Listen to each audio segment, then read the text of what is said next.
Fala, aluno Seduca, nono ano, beleza? 2020, ano da mordomia. Vamos iniciar aí esse novo formato de aula, né? Com plataforma à distância, pelo menos por enquanto. E vamos ter aula de biologia agora, melhor disciplina do Seduca, né? Também é melhor professor Marcelo aqui que está falando com você.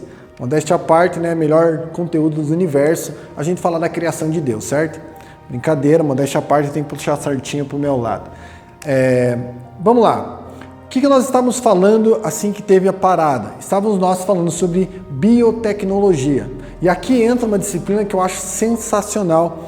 Primeiro porque ela tem tudo a ver com o princípio do ano, né? O princípio de mordomia é a relação de administrar bem aquilo que não é meu. Eu pego aquilo que Deus me deu e eu estou desenvolvendo. Cara, você olhar para essa TV e imaginar que essa TV um dia, se você perguntar pro teu pai, ele vai lembrar que as TVs eram um troço gigantesco, pesado, que às vezes nem cor tinham, né? O teu pai com certeza deve ter pego alguma TV preto e branco na vida dele. Você não, você fatalmente já nasceu com essas TV bonitinha, fininha e tal, e que mais parece um quadro do que um televisor. Mas acontece que isso é fruto da mente humana, isso é fruto da mordomia humana com relação à criação de Deus. Deus ele é o soberano Senhor e ele deu parte desse princípio de soberania, ele delegou para mim e para você. Por quê? Ele disse que era para eu e você cultivar o jardim. E o jardim está à nossa disposição, né? E nós precisamos fazer com que isso aconteça. Biotecnologia, então, é o ato de eu manipular aquilo que é biológico, de fato, e eu conseguir tirar, de certa forma, proveito dessa situação. Vamos lá para a definição. Biotecnologia é a área da ciência e tecnologia que desenvolve técnicas utilizando seres vivos ou parte deles para obter produtos ou resolver demandas de interesse humano. Então, lembre lá que bio, do grego antigo lá, significa vida. Biologia, né, estudo da vida. Biotecnologia, matéria viva, e tecnologia envolvida também, ok? A gente conversou, a primeira tecnologia que falava ali era a tal da eletroforese, né? Não lembro, não sei se você lembra aí, mas eu fiz um desenho mais ou menos do quadro lá, desse processo. Aqui tem duas imagens, né, de uma câmara de eletroforese, onde é feito os exames de DNA, teste de paternidade, essas coisas todas aí que hoje é um pouco mais comum, né? Ainda assim é caro, mas é um pouco mais comum de usar. No que consiste isso? Né? Existe um equipamento, geralmente feito de acrílico e tal, né? Que são essas paredes aqui que você está vendo. Existe um líquido que eles colocam no meio, que com alguns componentes que favorecem a transmissão de corrente elétrica. Aqui dentro é colocado um pó, que vai virar um gel, e eles deixam alguns spots, que parece mais um castelinho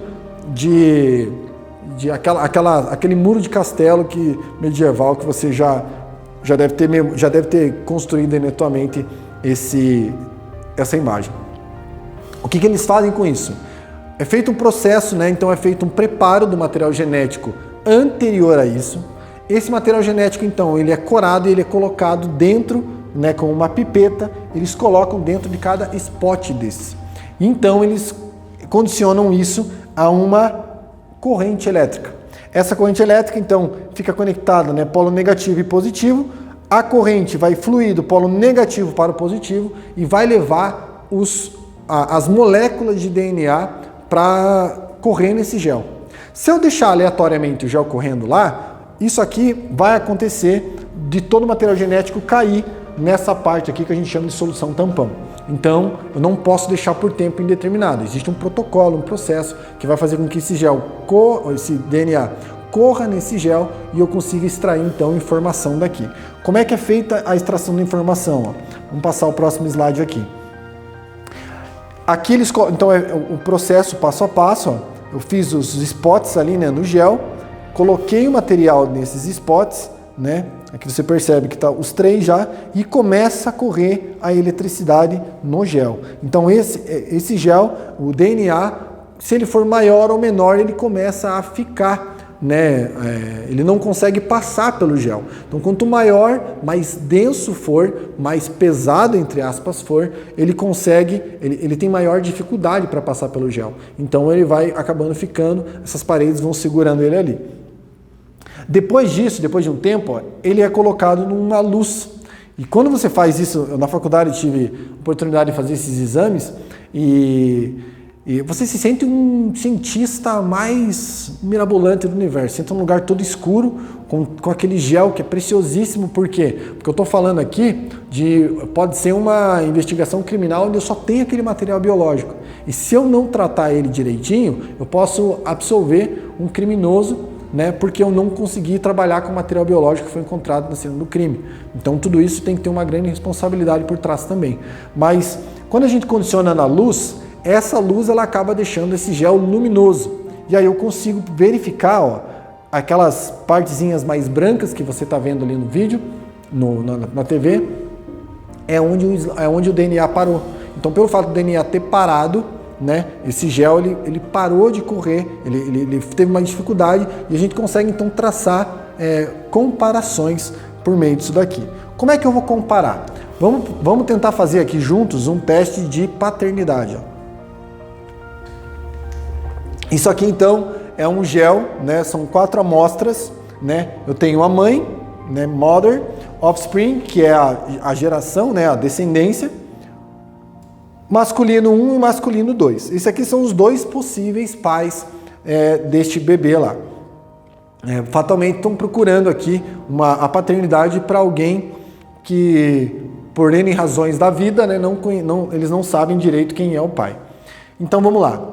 O da mãe se encontra aqui. Ó. Eu tenho um padrão, né, de DNA que foi submetido ao mesmo padrão desses 3 aqui. Tá? Então, o da mãe correu dessa forma, o da filha ou do filho correu desta forma, o desse homem assim e o deste homem assim, ok?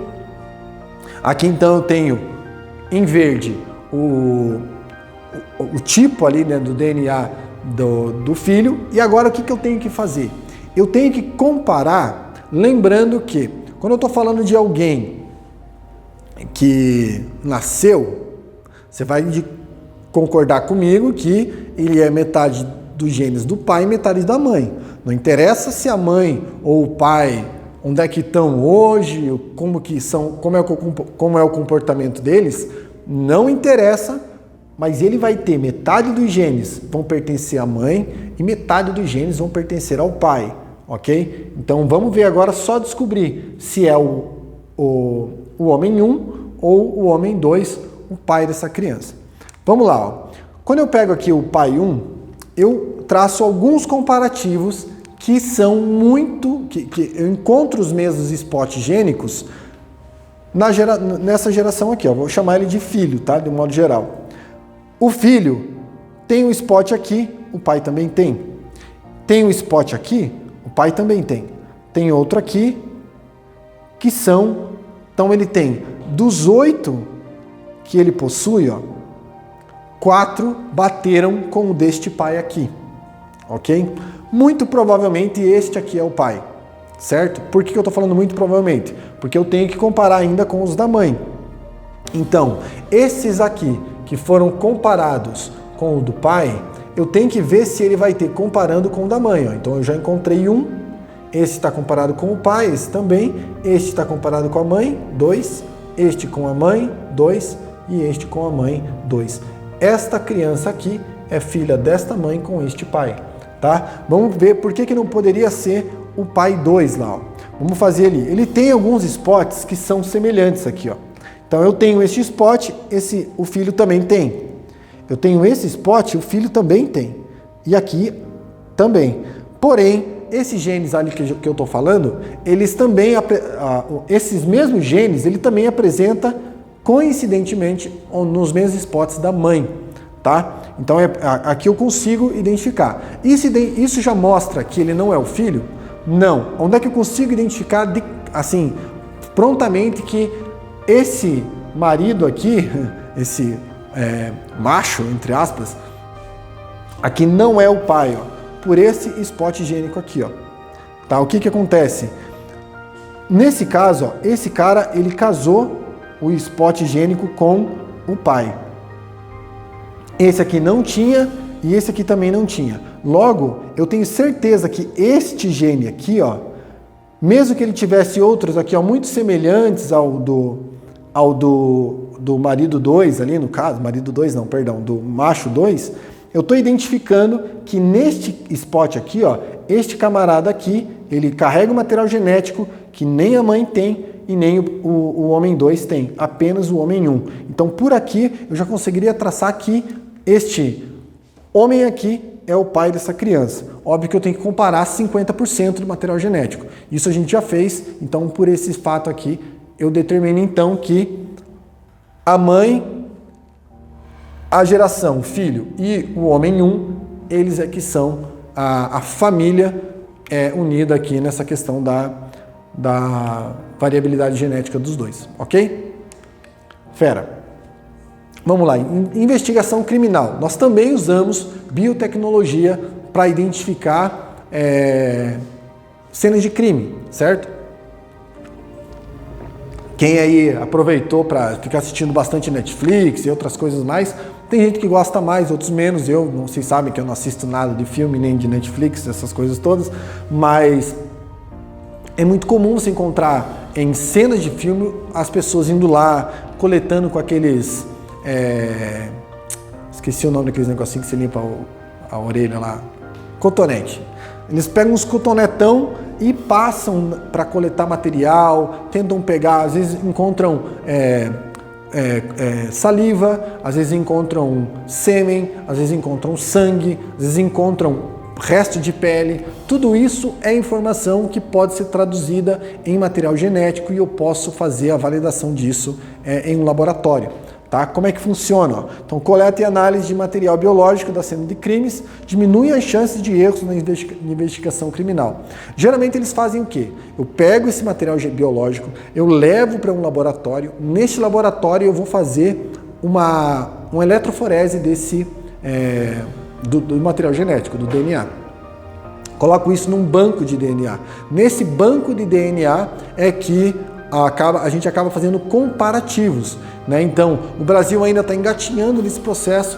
O mercado norte-americano para isso é muito mais forte, né? Eles têm um banco genético da população deles muito mais elevado, onde eles conseguem criar esses perfis todos aí e às vezes bater na porta de um cara sem que ele saiba e dizer: você está preso porque você esteve na cena do crime assim, assim, assado, e o cara estava achando que estava livre, leve e solto, e na verdade ele estava incriminado pelo seu próprio material genético que estava disponível em uma cena de crime. Isso obviamente reduz drasticamente a capacidade do ser humano errar, cometer erros nesses julgamentos, né? Se eu for levantando apenas pistas aleatórias, a chance de eu ter um erro humano é grande.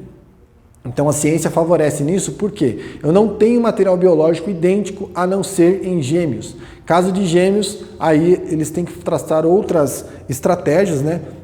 Dificilmente os dois gêmeos estão envolvidos no crime, mas isso pode acontecer também. Projeto Genoma. Eu esqueci de pegar um livro ali para mostrar para vocês, mas ainda bem que eu trouxe a foto aqui, eu coloquei a foto aqui. Aqui, gente, o Projeto Genoma, o que consistia?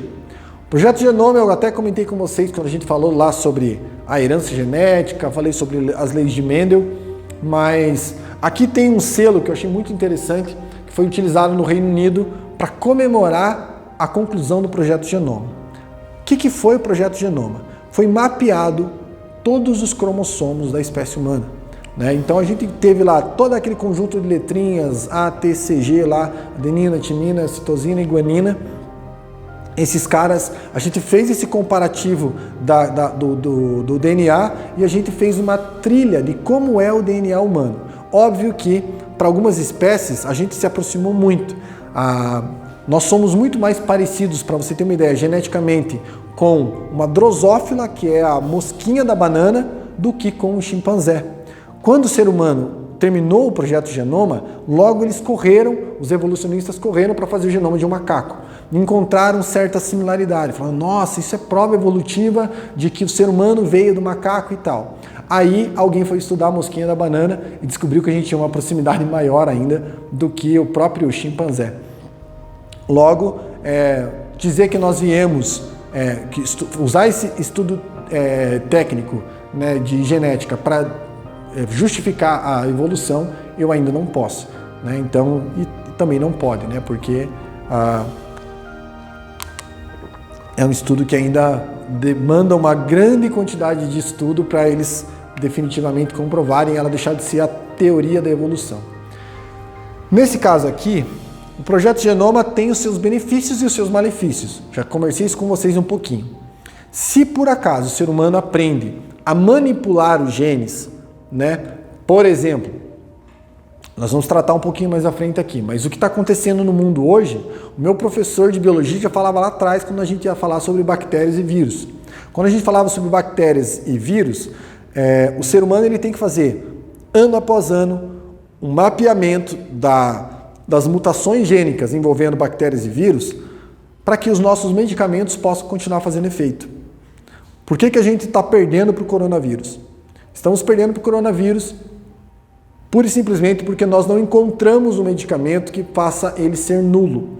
Nós nunca tínhamos trabalhado com um coronavírus para a espécie humana. Ele faz parte daquela família SARS lá, é a mesma daquela uma epidemia que também devastou uma parte da África, mas o Covid ele faz parte deste grupo. É diferente do Covid que você vê em felino, em cachorro, tá? Não é a mesma coisa. Se o teu cachorro já teve coronavírus, não é o mesmo vírus que nós estamos falando, tá? Quem agride o ser humano é o Covid-19. Né? Existem outras famílias de vírus aí que esses atacam os nossos queridos quadrúpedes lá, tá? Aqui é engraçado por quê? Porque depois que a gente fechou o genoma, a gente descobriu que era muito, cara, isso aqui é o futuro, e realmente é o futuro. Só que a gente descobriu que, na verdade, a gente não sabe muita coisa. Por quê? Porque a gente descobriu que a gente é muito semelhante a outras, assim como tudo na ciência, né? A gente descobre certas coisas e a gente, ao mesmo tempo, fica sem saber o que fazer com aquilo. Porque eu descobri o genoma, agora existe um novo tipo de estudo que tenta codificar o que é que cada gene está responsável em fazer no nosso corpo. Tá? O dia que nós conseguimos manipular isso com eficácia, eu posso, por exemplo, decidir se o meu filho vai nascer ou não com o cromossomo da herança genética que está vindo em família de um câncer, por exemplo. Eu posso manipular isso no bebê e fazer com que esse bebê não venha mais com esse câncer. Olha só que legal.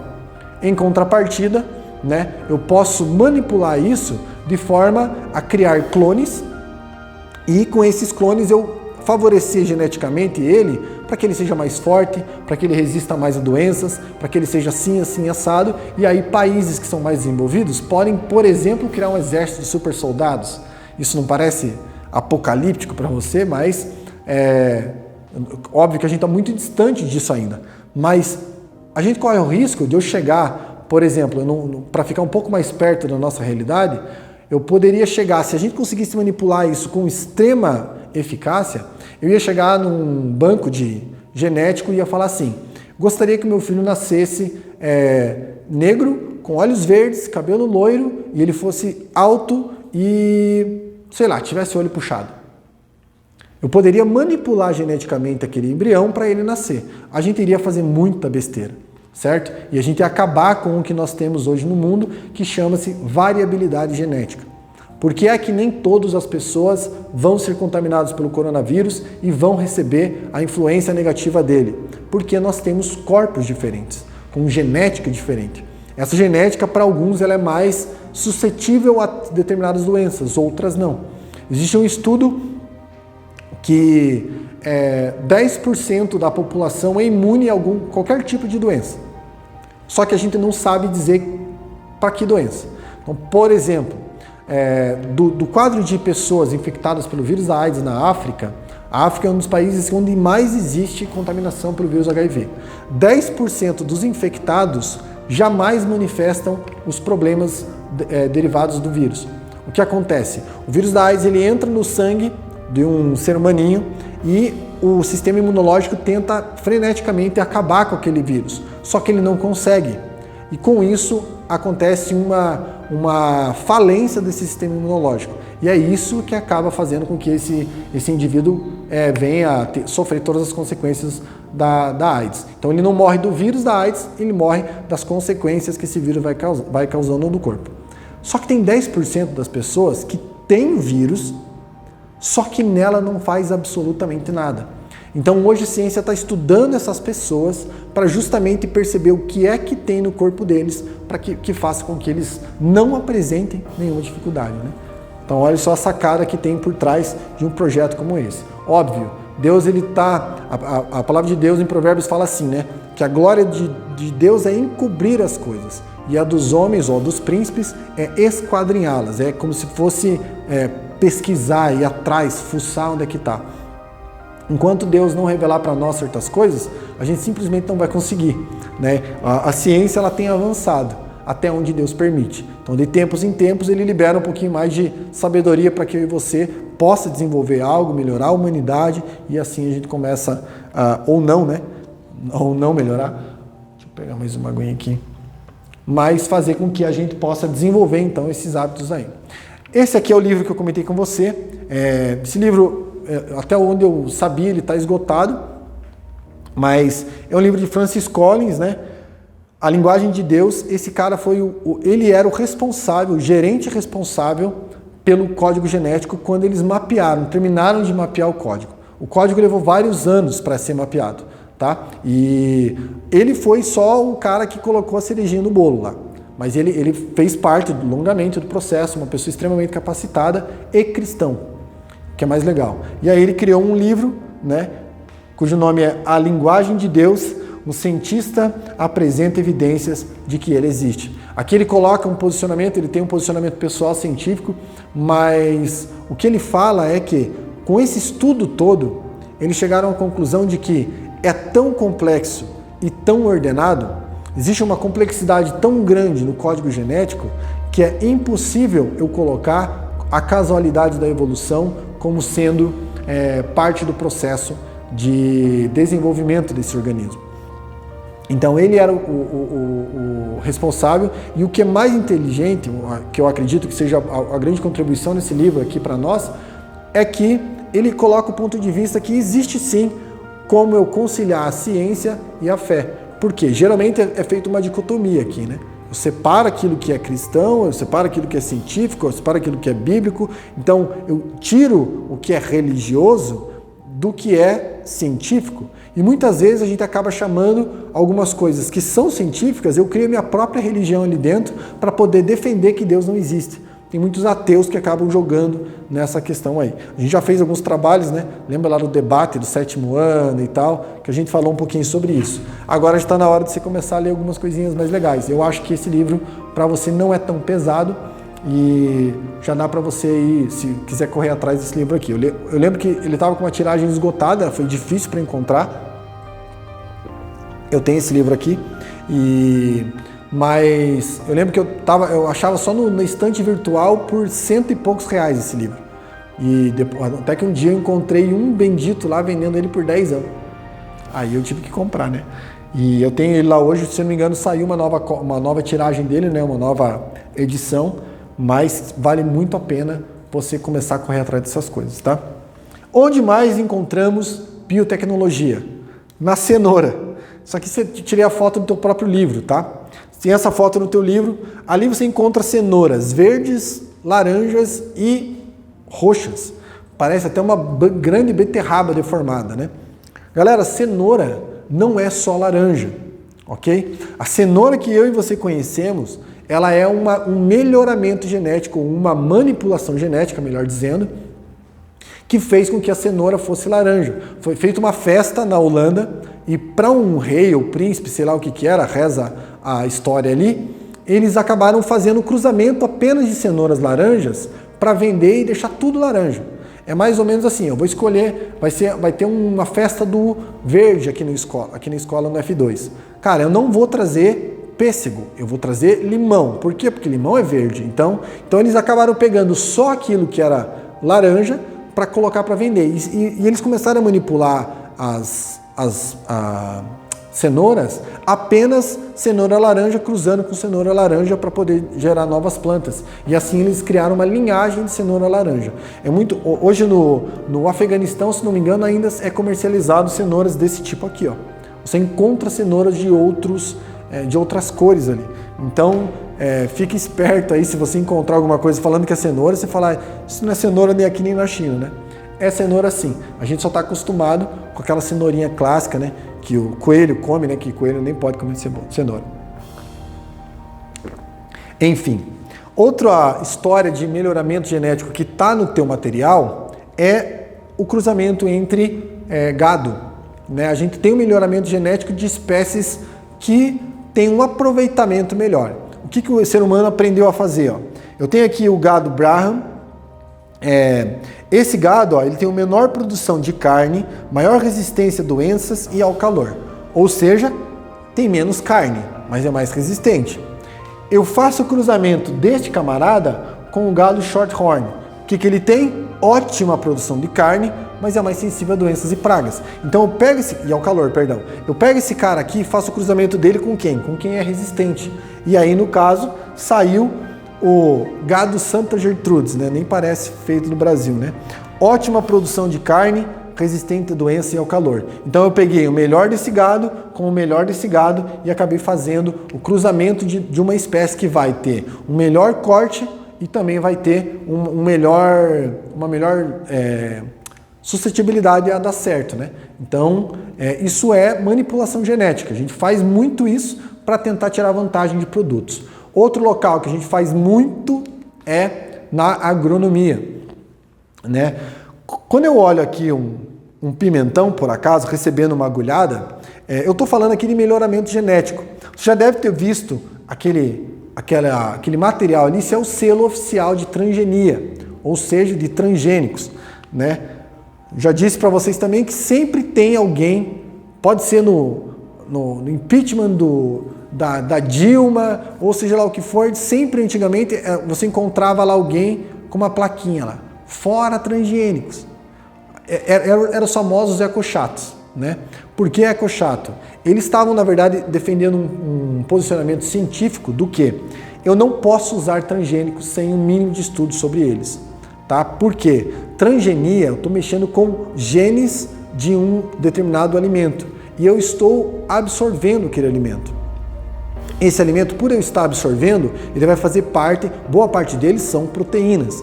E essas proteínas, às vezes, elas vão acabar entrando na minha formação, na formação construtora do meu organismo, né? No caso de carnes e outras mais, ou algumas proteínas que estão envolvidas em alguns tipos de plantas, né?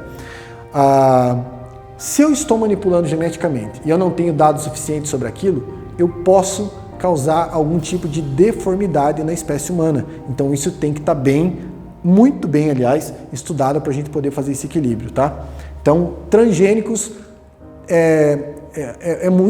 tem uma escala muito grande. Professor, mas eu não me alimento de transgênico, não como nada. Primeiro que eu não como verdura. Então, mas você come salgadinho, né? Que é feito, boa parte dele com soja transgênica. Se você olhar na embalagem de salgadinho, tem esta marca do T aqui, ela tá lá. Alimento transgênico ou geneticamente modificado. Você come margarina, feito com soja transgênica. Você come óleo de soja, feito com soja transgênica. Então, o Brasil hoje ele tem uma longa proporção aí de produção de transgênicos, tá? Outro tipo de transgenia é o que eu e a Beatriz Kissula, né, a nossa aluninha aí também, a gente se beneficia, que é nada mais nada menos que a insulina. Talvez você não vá ver bem certinho aqui, mas no teu slide está mais legal. Aqui eu tenho o quê? Ó? Eu tenho o gene da insulina humana e eu tenho um plasmídio vetor. Eu faço o quê? Esse plasmídio, na verdade, é um DNA de uma bactéria.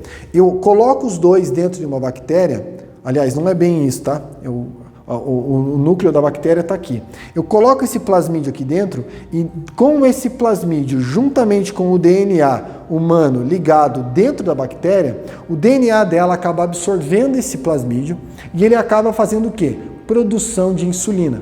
Antigamente era extraído insulina de porcos, então eles chamavam de insulina suína. Você ia na farmácia, comprava um pouco da insulina e quem tinha diabetes tinha que inocular esse tipo de insulina, né? Isso começou a ser com a manipulação gênica e a biotecnologia, a gente passou a produzir insulina em laboratório. Então a gente acabou ajustando isso daqui e deu melhor aqui para nós. Então a gente hoje tem isso manipulado, eles ainda colocam outras drogas para fazer efeito mais vezes, mais tempo, né? Ou menos tempo, daí para a pessoa aprender a ter novas terapias, né? Para quem sofre com problema de açúcar no sangue aí, na taxa metabólica, tá? Isso aqui é o que? Transgênico também. Aqui tem um outro tipo, ó, isso aqui, a transgenia, com relação a uma lavoura, né? Isso aqui é uma técnica, isso aqui também está no teu material, tem um texto que fala um pouquinho mais até do que eu vou falar sobre isso, mas aqui eu tenho uma plantação que eles chamam de área BT, que é uma área onde eu vou ter alimento genético, né? Perdão, alimento transgênico, e eu tenho aqui um tipo de praga, vou colocar aqui uma praga qualquer, né? Uma mariposa ali. Essa daqui, ela é resistente a essa lavoura maior. Eles estão fazendo o quê? Eles estão mantendo a lavoura, ao invés de plantar na área inteira a lavoura para esse alimento transgênico, eu manipulo uma parte dessa lavoura com a soja que não é transgênica. Por quê? Porque eu continuo tendo um material aqui de certos indivíduos que quando eles comem essa planta, eles morrem. Porque eles são resistentes a ela, né? A planta é resistente a uma determinada praga. E aqui, ela não é. Então eu deixo uma área para o bicho comer. E o que eu facilito? Por que eu deixo essa área? Porque este cara vai cruzar com esse daqui. Quando eles cruzam, o filhote deles ele vai vir geneticamente suscetível a não resistir a essa área que está sendo trabalhada ali, que é a transgênica. Porque se eu plantar tudo, esses aqui morrem 100%. Quem é devorar essa lavoura? Então ele começa a cruzar entre ele e começa a aparecer um novo indivíduo que agora vai acabar com aquela lavoura transgênica também. Então daí não tem vantagem. Então eles têm que fazer uma manipulação do próprio plantio ali também. Ok? Para finalizar, a questão de biotecnologia. Aliás, tem mais 2 tópicos. Clonagem. Em 1996, vocês não eram nem nascidos ainda, saiu no mundo a notícia da ovelha Dolly. O que o ser humaninho fez? No teu livro lá tem um escopo lá das ovelhinhas e tal, gerando uma nova ovelha. Essa aqui é a ovelha Dolly. O ser humano tentou brincar de Deus. Ele pegou e fez uma manipulação genética de forma que, em laboratório, ele gerou um clone exatamente igual à ovelha mãe. O que aconteceu? Eu peguei uma ovelha de uma espécie e eu extraí o quê? O óvulo dela. Apenas o óvulo. Eu peguei uma outra ovelha, que era o caso da ovelha Dolly, e eu tirei o núcleo da célula daquele camarada. E eu coloquei dentro do óvulo dessa outra ovelha, que era de outra espécie. Eles deram alguns choques elétricos aqui. Esse material genético acabou aceitando aquele óvulo e ele passou a se multiplicar como se fosse um embrião. Ele foi colocado novamente na barriga dessa mãe. Essa mãe desenvolveu e deu à luz a uma ovelha que não tinha nada de carga genética dela. Ela foi só a barriga de aluguel. Ela era exatamente igual à ovelha que estava no outro ponto ali. O grande problema é que essa ovelha, geralmente uma ovelha ela vive em torno de 12, 15 anos. Essa ovelha, com 4 anos, ela já apresentava a idade final dela.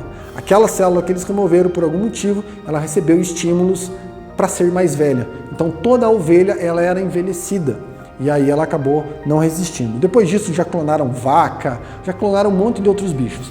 Tem um maluco por aí que diz que já está tentando fazendo teste com seres humanos. Isso a bioética ainda não autorizou, então não é possível fazer clonagem de seres humanos. Mas tem um camarada lá que diz que já fez e tal, que é desses países meio louco aí, o cara tem grana e tal, então ele está lá. Enfim, tem louco para tudo nesse mundo. E a gente ainda não sabe as consequências desse mercado, caso ele venha a ser aceito aí, né?